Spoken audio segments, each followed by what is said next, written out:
l'état de siège dans les provinces de l'Ituri et du Nord Kivu. Le Sénat l'a encore prorogé lors de sa session extraordinaire. Malangou Kabedi, nouvel gouverneur de la Banque centrale du Congo, a pris officiellement ses fonctions ce lundi à l'issue d'une cérémonie de remise et reprise avec son prédécesseur, Deogracias Mutombo. Les violences qui ont ébranlé l'Afrique du Sud la semaine dernière ont fait 215 morts. C'est le bilan livré ce lundi par le ministre Kumbudzo Zaveni lors d'un point de presse. Bienvenue à vous et merci d'être de notre pour ce journal. Le Sénat a encore prorogé l'état de siège dans les provinces de l'Ituri et du Nord Kivu. C'était au cours d'une session extraordinaire que les sénateurs ont adopté en seconde lecture ce projet de loi.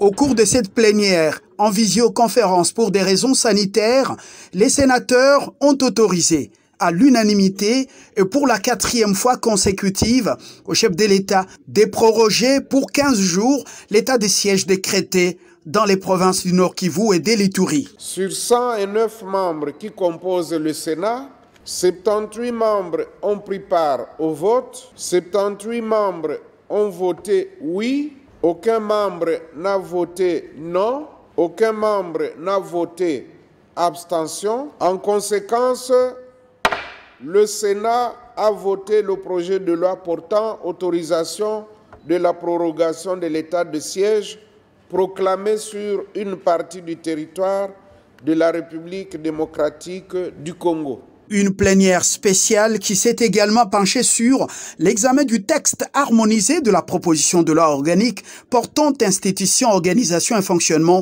de l'Agence nationale de lutte contre la corruption. La plénière a décidé d'envoyer cette matière à la commission paritaire mixte Assemblée nationale-Sénat avant son adoption lors de la prochaine plénière qui sera encore organisée en visioconférence. Le rapporteur du Sénat, Michel Kanimbo, se félicite de la réussite de cette première séance plénière. Nous remercions nos collègues sénateurs du fait qu'ils ont participé à l'exercice et que ça s'est bien passé et espérons que nous irons de mieux en mieux pour que la prochaine loi soit aussi voté avec la nouvelle technologie. Signalons qu'une minute de silence a été observée en mémoire du cardinal Laurent Monsengo Passignan ainsi que celle de nouvelles victimes de l'insécurité qui sévit encore dans la partie orientale du pays.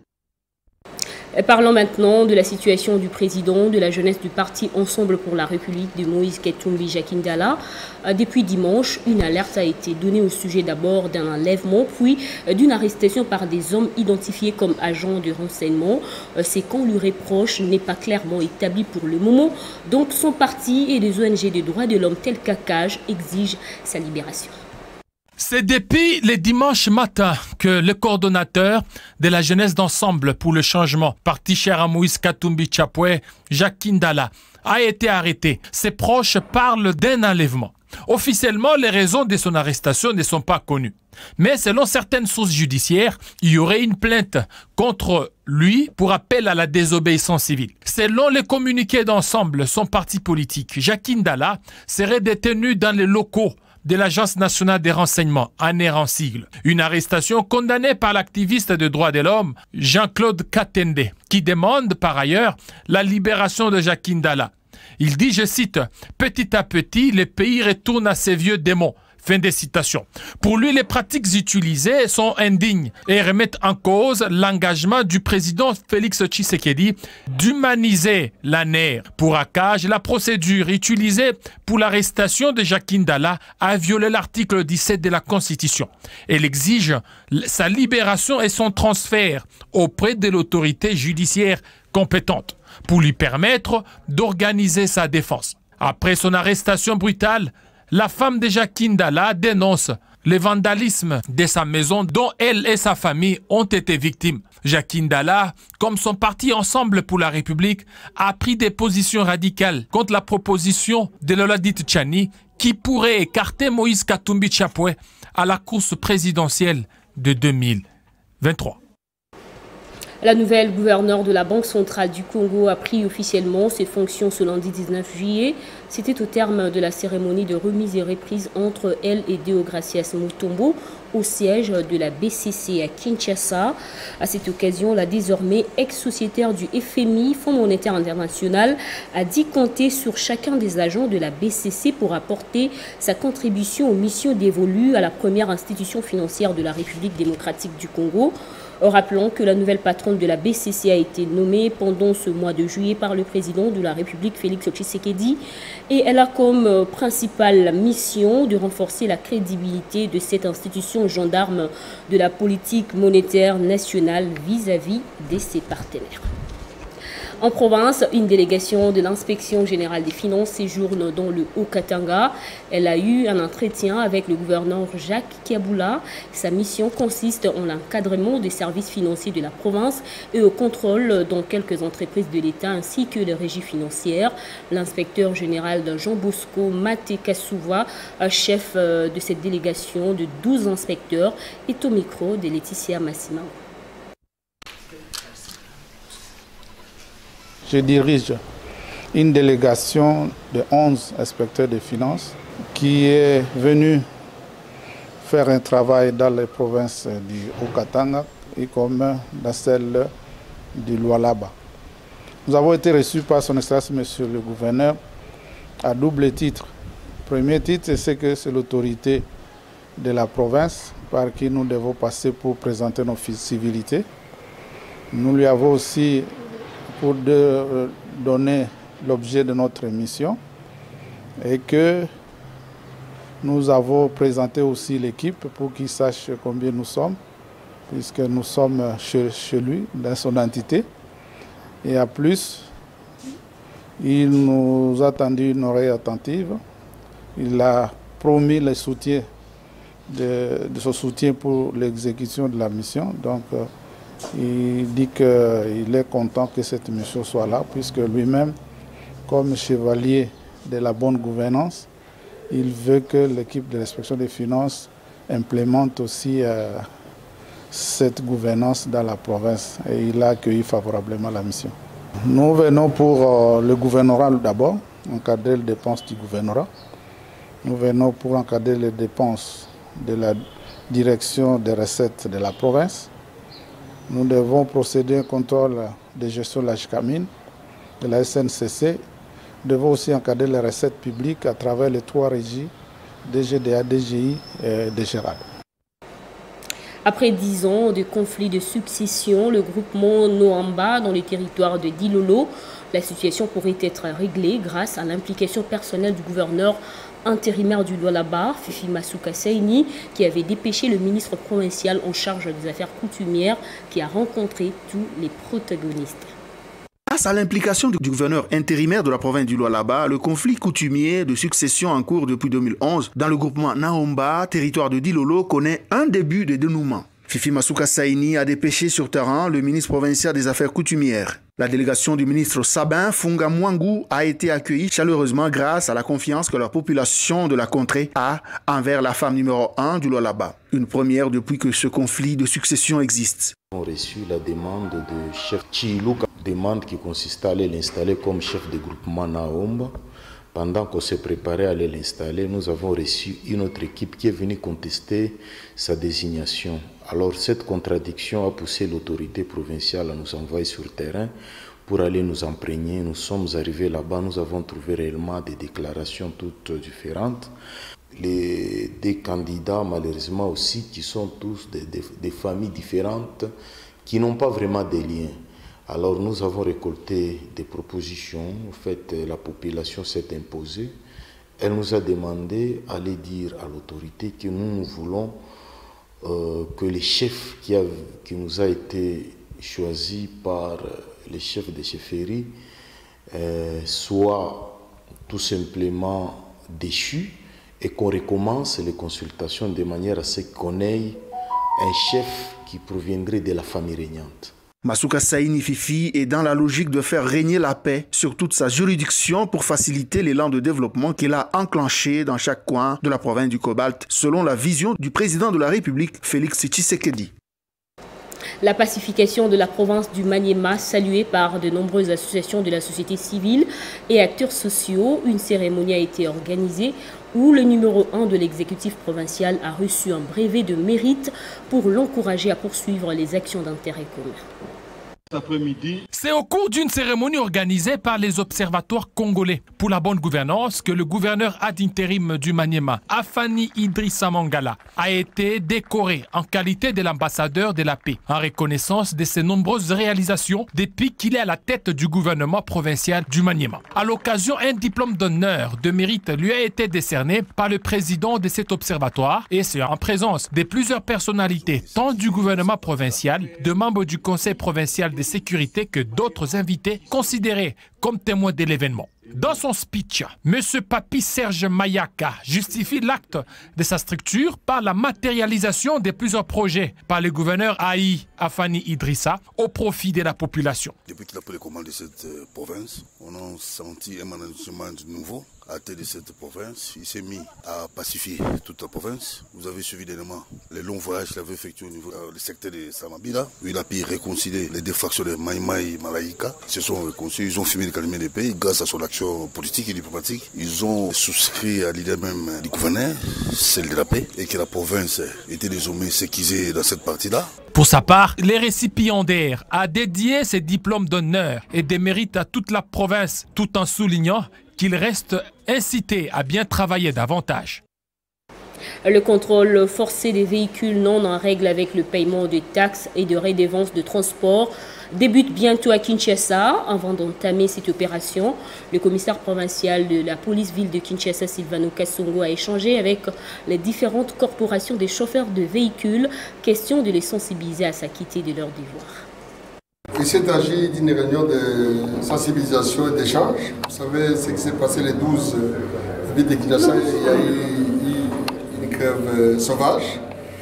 Alors, le promoteur de cette grève-là devait être écouté, entendu par la police. Nous sommes une police de proximité, on voulait changer avant que la commission puisse commencer, qu'on puisse parler de quoi il reproche la police pour baliser les chemins de la commission.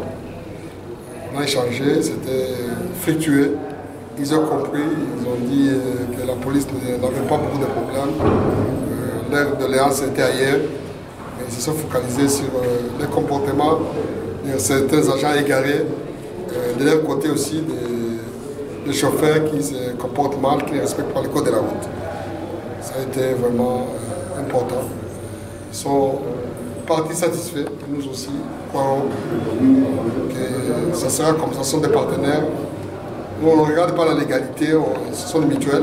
Le message aux chauffeurs, c'est leur dire que l'autorité urbaine a prolongé sur notre demande, de 2 semaines encore la courtoisie. Cela n'est pas dire qu'ils doivent violer les codes de la route. La courtoisie concerne seulement le contrôle des documents. Mais quand vous commettez une contravention, on va vous arrêter. Quand vous prenez l'essence contraire, on va vous arrêter. Quand vous prenez la 3e bande, on va vous arrêter. Quand vous brûlez les feux rouges, on va vous arrêter. Respectez les codes de la route. La courtoisie concerne seulement le contrôle des documents de bord. En attendant la journée mondiale des albinos, les droits des albinos doivent être respectés en République démocratique du Congo afin d'en finir avec la stigmatisation de personnes vivant avec l'albinisme. La CINIGK a sensibilisé les albinos à ne pas se sentir discriminés dans la société. Avant son départ pour le Grand Kasaï natal, le sénateur Denis Kambayi, président international de la synergie des notables et associations de l'espace Grand Kasaï, a échangé avec la Fédération des synergies des associations des albinos de la RDC. Nous sommes ici juste pour dîner ensemble avec l'honorable sénateur Denis Kambayi. Tout se passe autour d'un repas quand les albinos ont présenté leur cahier de charge à celui qu'ils appellent affectueusement président des parents des albinos du Congo, le sénateur Denis Kambayi. À tous les parents albinos, moi je dois faire une petite tournée d'ici là, ma canne de pouvoir, pour aller toquer à la porte de tous les parents albinos, pour que dans les jours qui viennent nous puissions aussi faire notre réunion. Et ces parents-là sont des parents bénis, parce que Dieu leur a donné des prodiges. On va vous accompagner dans ce que vous faites. Cette journée d'aujourd'hui c'est une journée de sensibilisation.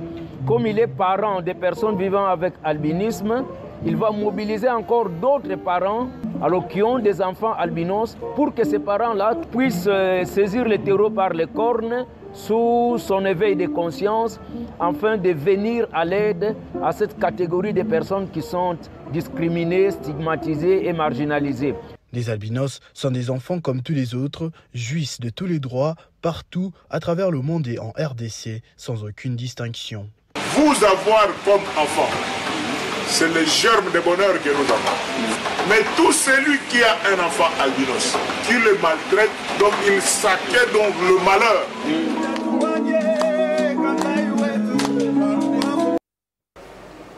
Retour sur le funérail du député national Charles Longonia, l'élu de Katakokombe. Son corps a été acheminé comme convenu à son fief électoral pour la mise en terre.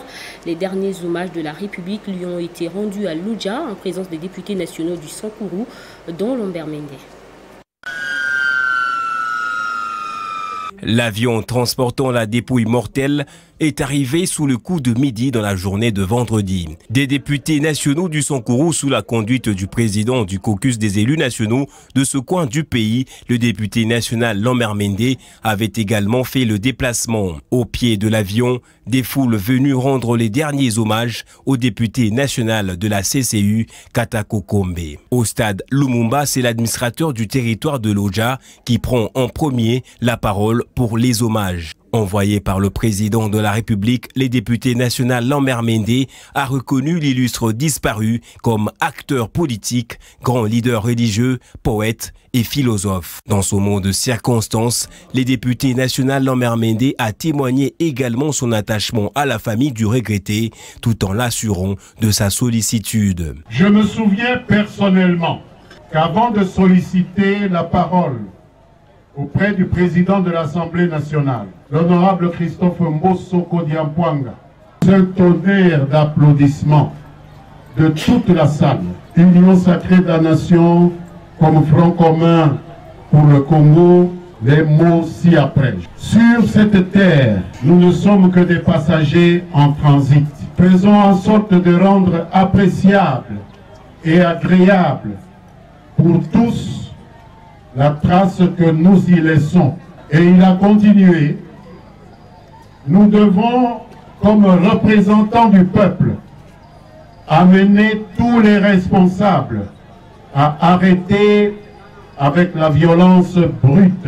Une cérémonie de dépôt des gerbes de fleurs s'en était suivie. Dans le reste du continent, les violences qui ont ébranlé l'Afrique du Sud la semaine dernière ont fait état de 215 morts. C'est les bilans livrés ce lundi par le ministre Kumbudzo Nzaveni lors d'un point de presse. Il a également affirmé que la situation était complètement stabilisée autour de Johannesburg et stable en pays Zulu. Prenons le rappel des titres. État de siège dans les provinces de l'Ituri et du Nord Kivu, le Sénat l'a encore prorogé lors de sa session extraordinaire.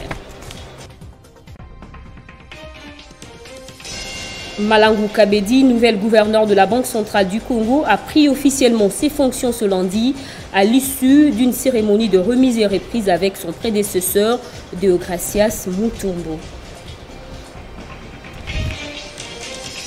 Les violences qui ont ébranlé l'Afrique du Sud la semaine dernière ont fait 215 morts. C'est le bilan livré ce lundi par le ministre Kumbudzo Nzaveni lors d'un point de presse. C'en est complètement fini avec cette édition. Merci de votre attention. L'actualité continue sur notre site internet.